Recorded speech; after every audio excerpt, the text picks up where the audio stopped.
Class में थी नहीं, मैं बता रहा हूं। ये था एक प्योरली रेसिस्टिव सर्किट के लिए जिसमें करंट और वोल्टेज एक ही फेज में थे, there was no phase difference. और जब इंडक्टर था तो वोल्टेज और करंट के बीच में एंगल 90 डिग्री का था, और जब कैपेसिटर था तो भी वोल्टेज और करंट के बीच में एंगल 90 डिग्री का था। डिफरेंस क्या था? इसमें वोल्टेज से करंट पीछे था, इसमें वोल्टेज से करंट आगे है। ये हमने कल बताया था। इन तीन बातों को ध्यान में रखकर हमें आज की पढ़ाई शुरू करनी है। तो अपना जो fourth circuit, now we have to talk about fourth circuit. Fourth circuit है circuit containing R and L, यानी हमारे पास एक सर्किट है जिसमें एक रेजिस्टेंस है और एक इंडक्टर भी है, और इसको हमने उसी ऑल्टरनेटिंग सोर्स से कनेक्ट कर दिया है। E is equal to E not sine omega T, connect कर दिया तो करंट इसमें जाएगा, जैसे जाता है, सीरीज है, तो जो करंट इसमें होगा करंट इसमें भी होगा। लेकिन R और L का बिहेवियर अलग अलग है, तो हमें इनको अलग अलग तरीके से मैथमेटिकली ट्रीट करना पड़ेगा। लेकिन चांस की बात है कि वो मैथमेटिकल ट्रीटमेंट अपनी कोर्स में नहीं है, हमें सीधा फेजर डायग्राम बनाना है। ठीक है, तो फेजर डायग्राम कैसे बनाएंगे? सबसे पहले बनाएंगे फेजर डायग्राम। अगर ये सर्किट है और फेजर डायग्राम बनाना है, फेजर डायग्राम, तो वही वाले सर्किट दो बनाने हैं। अगर अकेला R होता तो वो R इधर होता, ठीक है, या VR इधर होता, दो में से कोई एक लेके चलेंगे। और अगर अकेला L होता, XL इधर होता, या VXL इधर होता। ठीक है, अभी हम R और XL को लेकर ही चल रहे हैं। अगर अकेला R होता तो इधर होता, और XL होता इधर होता, दोनों हैं। जब दोनों हैं, हमें क्या बताया था कि फेजर डायग्राम में रेजिस्टेंस को हम एक वेक्टर की तरह ट्रीट करते हैं। मान लो ये R और XL वेक्टर है दोनों स्केलर ही होते हैं, लेकिन अगर हम उनको वेक्टर मान लें, इमेजिन करें कि दोनों वेक्टर होते हैं, तो इन दोनों का रिजल्टेंट क्या होता? क्योंकि 90 डिग्री पीछे है, तो आप तुरंत इसका बनाते हैं पैरेललोग्राम।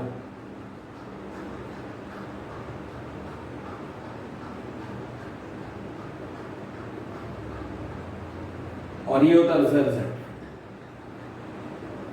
यानी R और XL मिलकर एक नया टर्म बनाएंगे, उसे हम Z कहेंगे, और ये एंगल होगा तुम्हारा फाई, क्योंकि 90 से कम हो गया। यानी यहां पर हमारा होगा वोल्टेज और यहां होगा करंट। वोल्टेज और करंट के बीच में एंगल हो गया phi. Phi is the phase difference. और एक और बात क्लियर हो रही है, इधर है, इधर के लिए हमने क्या लिखा था पिछले दिन हिंदी में? पीछे, ये पीछे है। यानी दूसरी बात इससे पता चली, current lags, voltage leads by how much? 5। ये भी देखो, इस सर्किट में पता चल गया कि कौन आगे होगा और कौन पीछे होगा। आई में अब आई का एक्सप्रेशन चाहिए और फाई के बारे में चाहिए। What is this Z? Z is called impedance.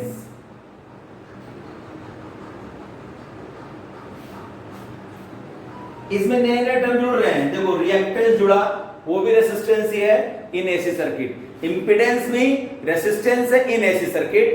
जब रेसिस्टेंस और रिएक्टेंस का कॉम्बिनेशन होगा, रेसिस्टेंस और रिएक्टेंस का कॉम्बिनेशन होगा, तो उसका नाम इंपीडेंस है। सिर्फ रेसिस्टेंस है, सिर्फ रिएक्टेंस है, लेकिन in a circuit if we have a combination of both resistance and reactance then it is called impedance. तो Z इज इंपीडेंस। तो सबसे पहले तो Z की वैल्यू निकालो। कैसे निकालेंगे? वेक्टर कॉन्सेप्ट लगाकर। यहां पर लगाना है तुमको पाइथागोरस थ्योरम। ये जब एक्सएल है तो ये भी एक्सएल है, तो Z स्क्वायर क्या हो गया तुमको? Z square is R square plus XL square और Z is equal to under root R square plus XL square. ये फॉर्मूला आ गया तुमको। ये ओम है, ध्यान रखना, रेसिस्टेंस है।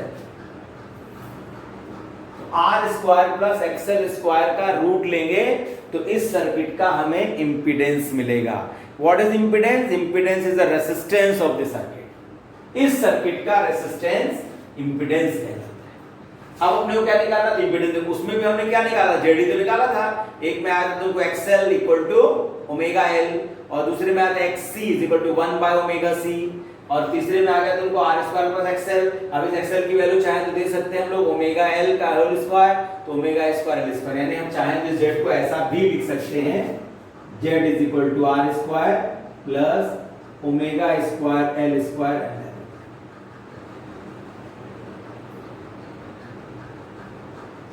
एक्सएल की वैल्यू डाल दिया, जेड मिल गया अपने को। अब अपने को निकालना है फाई। तो फाई के लिए हमारे पास ये ट्रायंगल और हमारे दो फॉर्मूला है। हम tan फाई भी निकाल सकते हैं, हम cos फाई भी निकाल सकते हैं। अब हम लिखेंगे लोग tan फाई। tan फाई यानी परपेंडिकुलर अपॉन बेस, अगर तुमको एक्सएल अपॉन आर, इससे फाई मिल जाएगा जब हमें चाहिए होगा तो। या हम cos फाई भी यूज कर सकते हैं। cos फाई क्या होता है? cos में बेस अपॉन हाइपोटेन्यूज।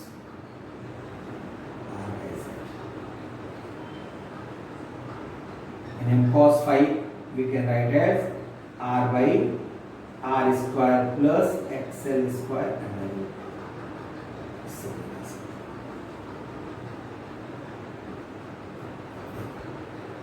हो गया RL सर्किट।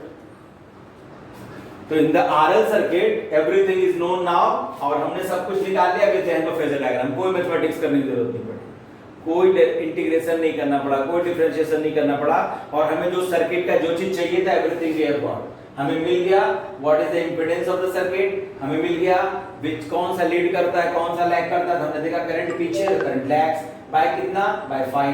वो फाई एंगल निकालने के लिए हमारे पास दो फार्मूले मिल गए। Either we can use tan phi और we can use cos phi, sin phi भी यूज कर सकते हैं, वी एक्सएल भी मान लो, depending upon the situation you can get that. Okay, so this is about circuit containing R and L. Now come to the next circuit, circuit number 5.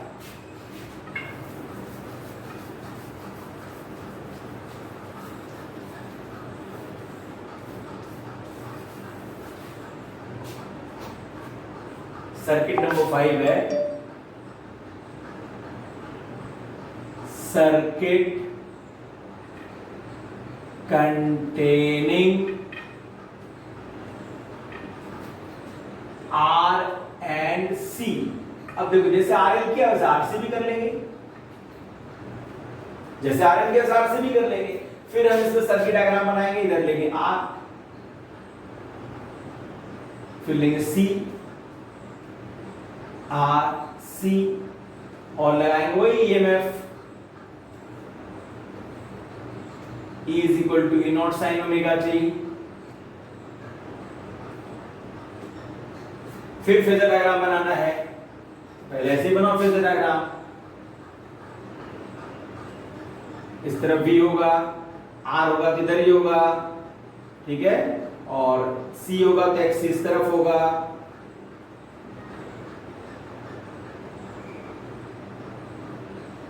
Current यहां आ गया resultant, ये angle phi हो गया, ये Z हो गया और ये इस तरफ है, ये करंट यहां है तो करंट आगे हो गया, वोल्टेज पीछे हो गया। इसमें क्या लिखेंगे? Current leads, voltage lags by how much? By phi. और ये फाई कैसे मिलेगा हमें? फाई में tan फाई लिख सकते हैं tan phi is xc upon r, और cos phi फिर से r upon z, यानी हम लिख पाएंगे इसको r upon z की वैल्यू निकाल लेते हैं उसको। z क्या होगा तुम्हारा, z is once again called impedance, ठीक है, और the value is Pythagoras theorem लगा देंगे, r square plus x square under root, या फिर z is equal to r square plus 1 by omega square c square under root, ये formula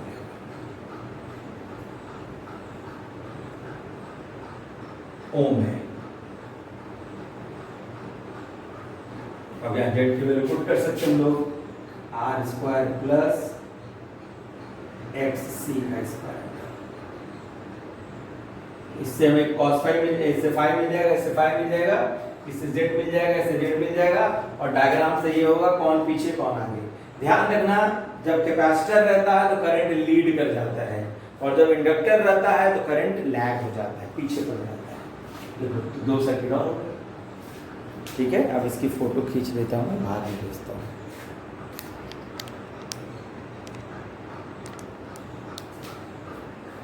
now circuit, next circuit, now number 6 circuit is थोड़ा सा समझने वाला है, वो है तुम्हारा L और C। R वाला नहीं, अब सिर्फ L और C, तो उसमें सिर्फ रिएक्टेंस ही होगा, इसलिए उसका नाम इंपीडेंस नहीं होगा, उसका नाम होगा रिएक्टेंस, नेट रिएक्टेंस। और इंपीडेंस वर्ड भी यूज कर सकते हैं, ऐसा कोई बंधनकारी नहीं है कि हम इंपीडेंस यूज नहीं कर सकते।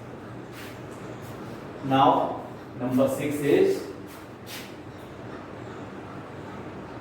Circuit containing L and C।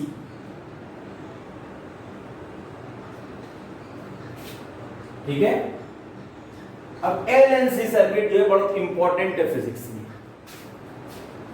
अब क्या होता है कि L भी एक एनर्जी स्टोरिंग डिवाइस है, energy stored in L is half Li square, and energy stored in capacitor is half Cv square। ये दोनों एनर्जी स्टोरिंग डिवाइस है, ये L, ये C।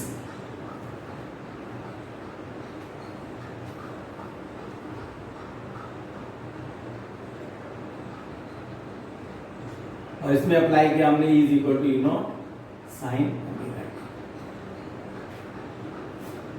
होगा क्या, आप देखो, पहले तो ये समझें, फिर हम फेजर डायग्राम बनाते हैं। एलसी सर्किट जब भी होगा, इसे हम कहते हैं ऑसिलेटरी सर्किट।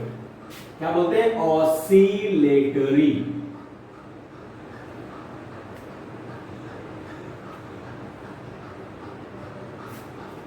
होता क्या है कि जब हम वोल्टेज अप्लाई करते हैं तो ये कैपेसिटर पहले धीरे धीरे चार्ज होता है और एनर्जी जमा होती जाती है किसमें, कैपेसिटर।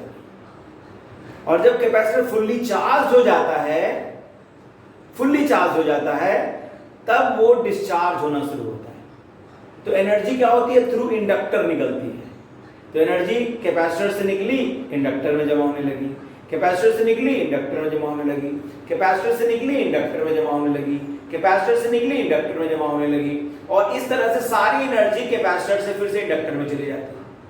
फिर ये पूरा का पूरा डिस्चार्ज हो गया, फिर ये कैपेसिटी जो इंडक्टर की एनर्जी है वो फिर से कैपेसिटर में जाने लगती है, फिर जाने लगती है, फिर जाने लगती है, और थोड़ी देर में फिर से वो चार्ज हो जाता है। Energy is now stored in C, then energy is stored in L, then energy is stored in C, then energy is stored in L।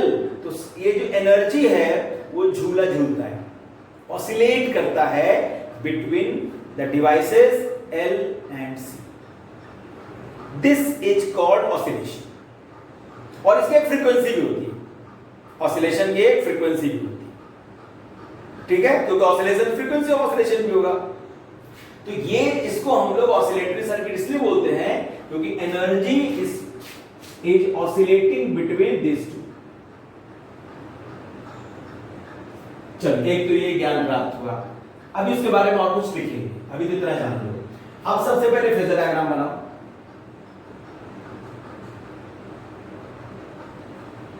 इस तरफ हमने V लगाया, वोल्टेज या E जो भी लिख दे, और इस तरफ है हमारा XL और इस तरफ है हमारा XC। आमने सामने दोनों है। अब बताओ, अगर XL और XC में दोनों बराबर हों, if both are same, zero हो जाएगा। Then resistance of the circuit becomes zero and current becomes maximum. ये कंडीशन कहलाती है रेजोनेंस। अभी आएगी, लेकिन अभी हम मान के चलें कि इसमें एक बड़ा है एक छोटा है।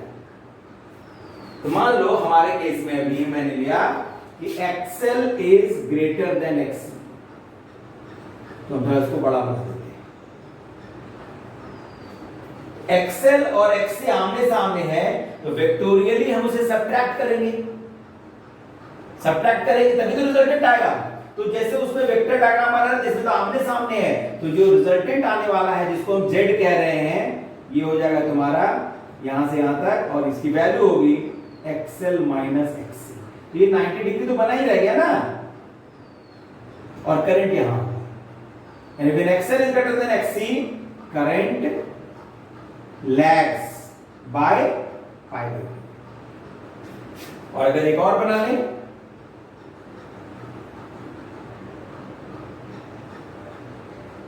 तो वोल्टेज है और इस तरफ तुम्हारा XL है और XC बड़ा।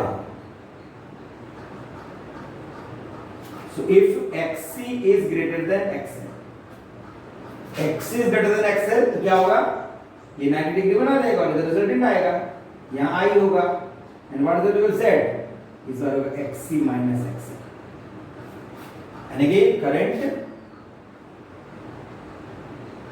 Leads by pi bye 2। ध्यान रखना, जब जब कैपेसिटर्स महोदय आएंगे वो करंट को लीड कराएंगे, और जब जब इंडक्टर महोदय आएंगे वो करंट को लैग कराएंगे।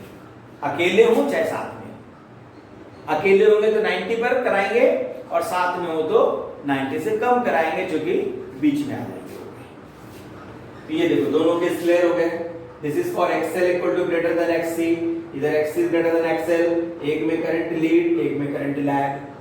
And what is the value of Z in both the case? इस केस में Z हमारा आ रहा है XL माइनस XC, और इस केस में Z आ रहा है XC माइनस XL। ये भी ओम है। तो जब हमारा LC सर्किट होगा तो लीड और लैग इस बात पर डिपेंड करेगा कि कौन बड़ा है। If omega 1 by omega c is more than omega L, then current will lead, and if omega L is more than 1 by omega c, current lags। Clear हो गया? अब इसके आगे चलें, अभी ये खत्म नहीं हुआ पूरा।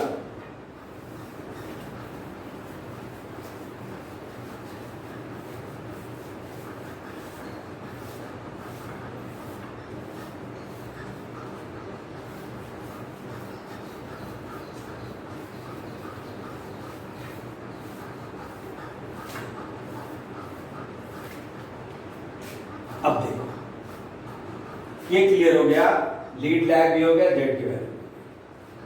अब जो एक टर्म है उसका नाम है कंडीशन फॉर रेजोनेंस।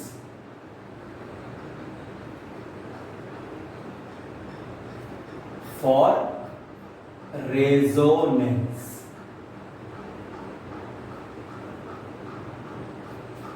जब रेजोनेंस होगा current acquires its maximum value. तो आप लिख देंगे पहले एट रेजोनेंस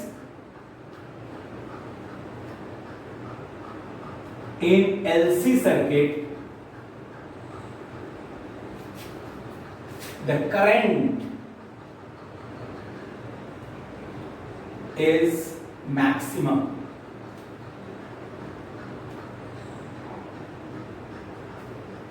और करंट मैक्सिमम कब होगा? आइडियली जब रेसिस्टेंस ऑफ द सर्किट होगा 0, इट हैपेंस when impedance या रिएक्टेंस, ठीक है, ऑफ एलसी सर्किट इज 0, ये कंडीशन हो गई। यानी या तो Z इक्वल टू 0 होने के लिए हमारे पास दो कंडीशन है, XL minus XC is 0, which implies XL is equal to XC, या XC minus XL is 0, तो भी we have XC equal to XL। यानी जब XL और XC सेम हो जाएंगे, then impedance of the circuit will be 0 and ultimately the current in the circuit is maximum। ठीक है, क्लियर हो गया। अब देखो, अब इसको पुट करें, XC का मतलब है, XC का मतलब है, हम लिखता हूं XC is equal to XL, 1 by omega C is omega L, it means omega square is equal to 1 by LC, omega is equal to 1 by under root LC। यह है एट रेजोनेंस।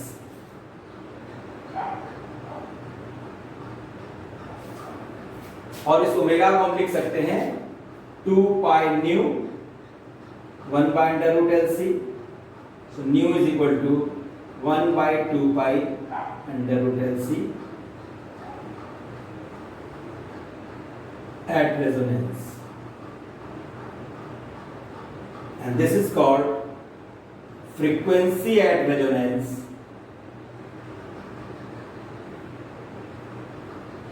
या resonating frequency.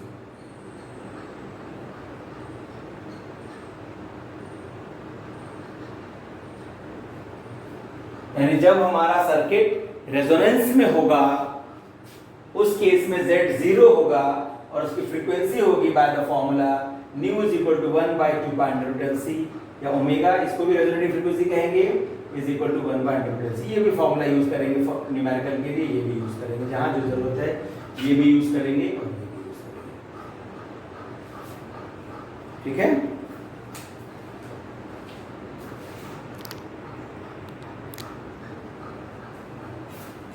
इसके बाद अपना circuit number 7,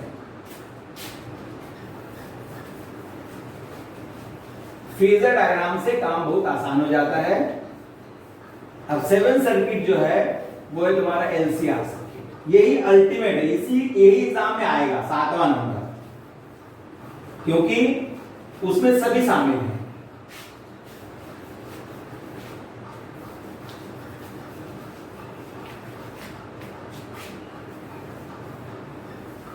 उसमें resonance भी आने वाला है, उसमें एक क्वालिटी फैक्टर भी आने वाला है, सब आएंगे।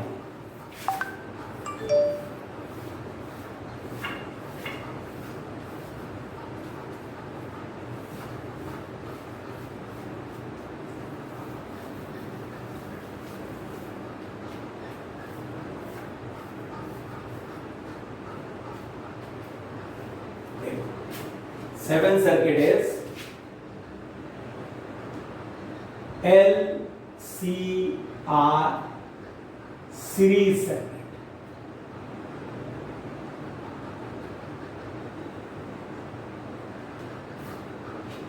L है,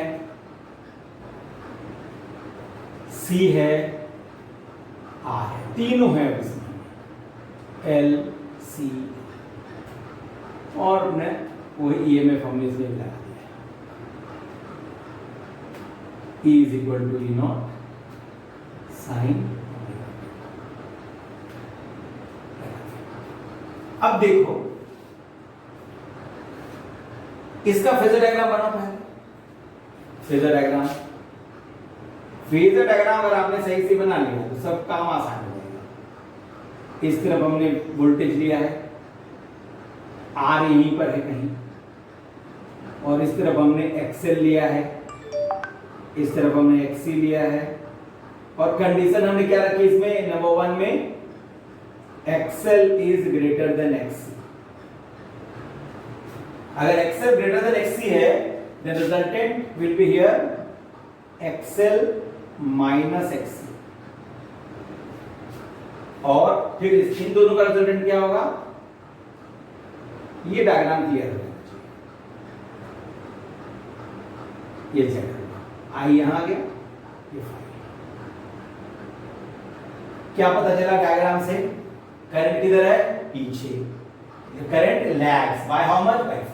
अब क्या लिखेंगे, करंट लैग्स बाय 5, और Z इंपीडेंस है, Z बताइए कितना होगा, ये है तुमको XL माइनस XC, ये भी होगा XL माइनस XC, तो तुमको under root R square plus XL minus XC का होल स्क्वायर, और करंट लैग्स बाय 5, और फिर हमको क्या चाहिए, tan phi। tan phi का मतलब perpendicular XL minus XC upon R, या cos phi, it is R by Z।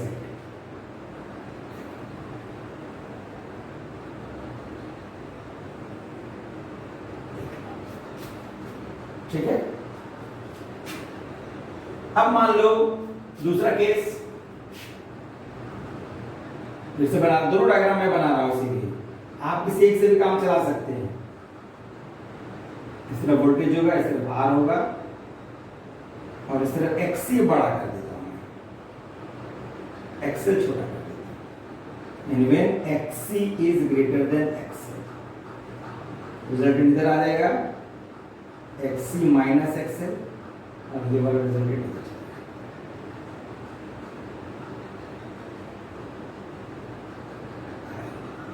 ये फिर से 5, ये Z।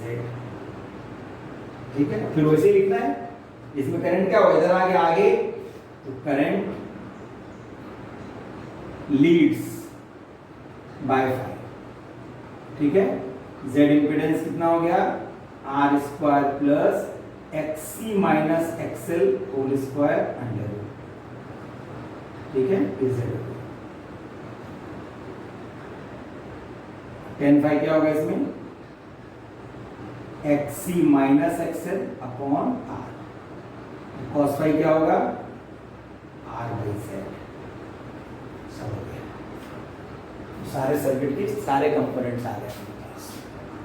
तो हमने देख लिया कि if XL is more than XC we have this, and when XC is more than XL we have this। एक में करंट लैग करता है, एक में करंट लीड करता है। डोमिनेंस अगर इंडक्टर का है तो करंट हमेशा लैग करेगा, और डोमिनेंस अगर कैपेसिटर का है तो करंट हमेशा लीड करेगा। अब ये सर्किट रेजोनेंस में क्या,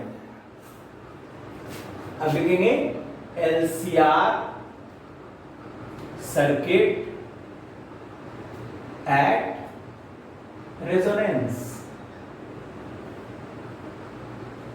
अब रेजोनेंस हो जाए इसमें तो क्या होगा, रेजोनेंस होने का मतलब XL इक्वल टू XC हो जाएगा, तो आप कहेंगे एट रेजोनेंस, अभी भी बताया मैंने उसमें, XL is equal to XC, और आपको अभी भी बताया मैंने, इसमें होता है omega is equal to 1 by under root LC, और nu is equal to 1 by 2 pi under root LC। अभी अभी बताया मैंने, if XL is equal to XC, चाहे इसमें पुट करो चाहे इसमें पुट करो, दोनों में टर्म 0 हो जाएगा। When XL is equal to XC, Z is equal to R।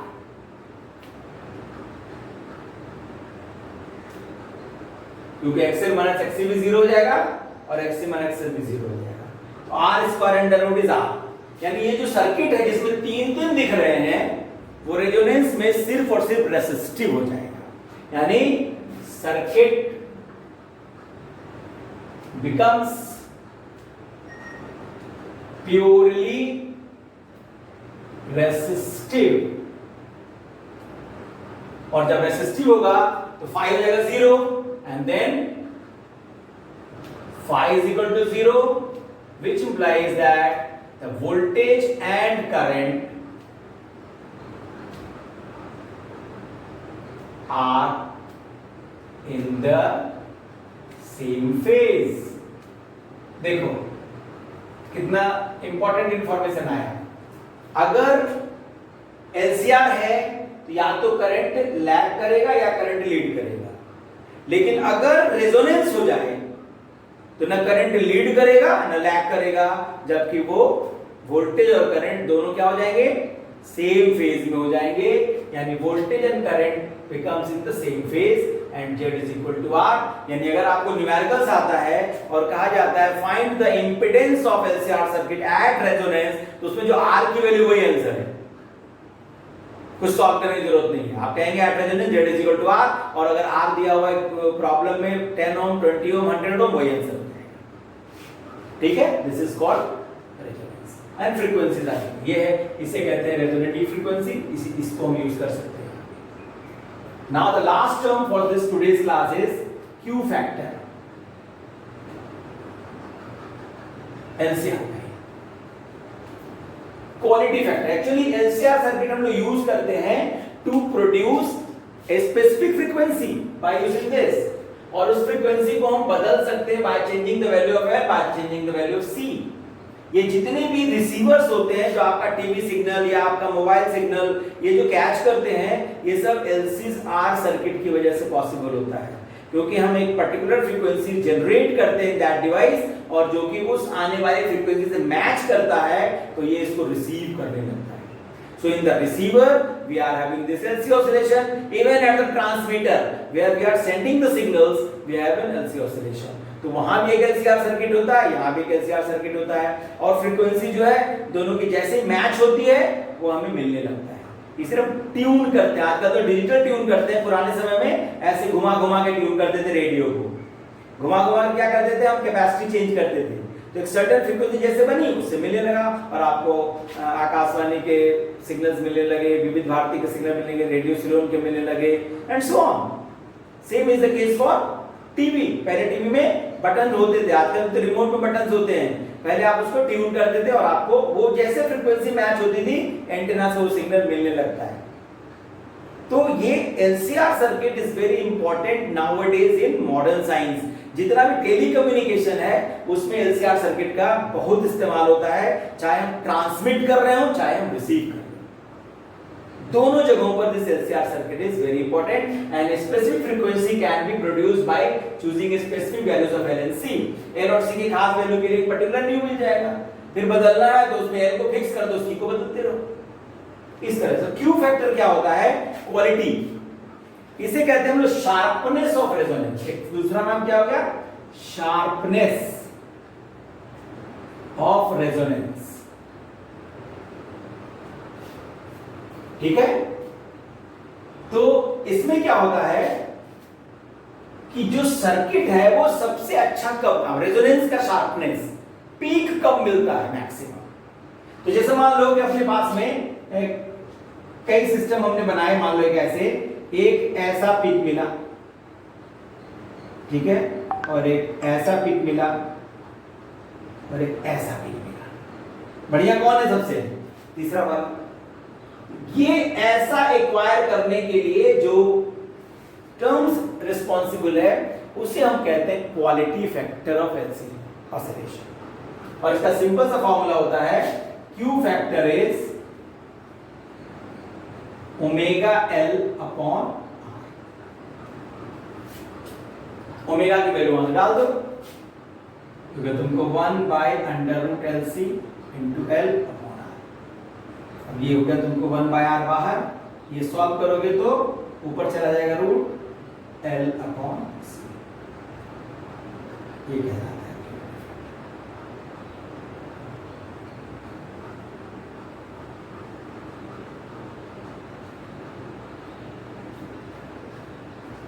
ठीक है, इसको हम चाहे तो ऐसे भी लिख सकते हैं XL अपॉन R या XC अपॉन R भी लिख सकते हैं। x के पावर में 1 बाय ओमेगा से नीचे, फिर वो वही चीजें आ जाएगी जो तुम चाहते हो। ये तुमको हो गया क्वाड्रेटिक।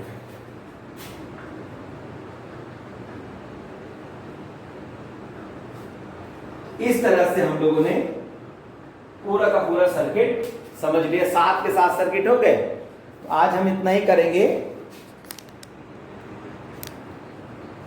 अगली क्लास में हम लोग इसके आगे बढ़ेंगे और हम आपको पहले तो आज हम बहुत सारे प्रॉब्लम्स देखता हूं क्या क्या भेज सकता हूं बेस्ड ऑन दिस। इनको याद करना है, इनको समझना है।